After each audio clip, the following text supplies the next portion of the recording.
Irregulars of the self-declared Libyan National Army, led by retired General Khalifa Haftar, shelled bases belonging to Ansar al-Sharia and another Islamist militant group in Benghazi, said Mohamed Al-Hejazi, a spokesman for Haftar's forces.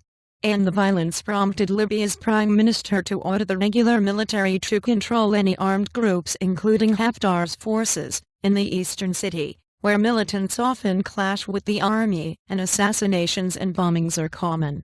And since the 2011 civil war that ousted Muammar Gaddafi, Libya has been in political turmoil and the government has been unable to impose authority over brigades of former rebels who refuse to disarm and have carved out regional fiefdoms. And Benghazi, the cradle of the NATO-backed uprising against Gaddafi, in particular has struggled to curb violence and stem attacks blamed on Ansar al-Sharia, which often operates openly despite being designated a terrorist organization by Washington. And Libya's army chief of staff told state television he had given no orders for any regular military units to attack bases in Benghazi. And hours later, Prime Minister Abdullah al-Thani told reporters, "We have given orders to intercept any force trying to enter Benghazi because they don't have legitimacy from the state." And the city was calmer in the afternoon after the clashes in the morning, when witnesses said at least one regular army helicopter had been used in some of the assaults on the Islamist bases. And at least 4 people were killed and another 30 injured in the fighting, medical sources at a local hospital said. And Hejazi dismissed the government's rejection of the legitimacy of Haftar's forces and said they were forcing militants from their bases into the city because the government had failed to help Benghazi.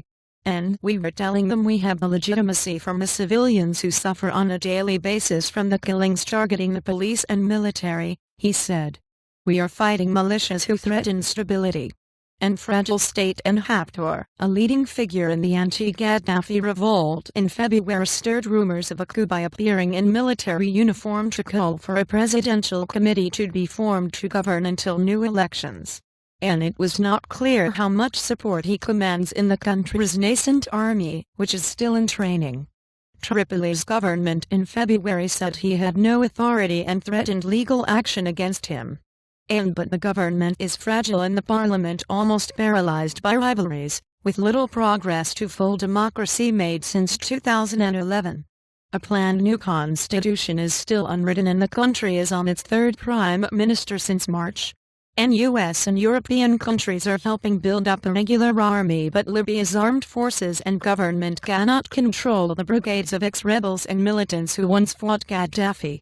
And the North African nation's vital oil export industry has suffered badly and is often targeted by armed protesters seeking a greater share of oil wealth, federalist power for the regions, or just better basic services. And since last summer, armed protesters have repeatedly closed down ports and oil fields, bringing production down to around 200,000 barrels per day from the 1.4 million BPD that the OPEC member state produced before the protests erupted. And additional reporting by Ahmed Al-Umami, writing by Patrick Markey, editing by Andrew Roach and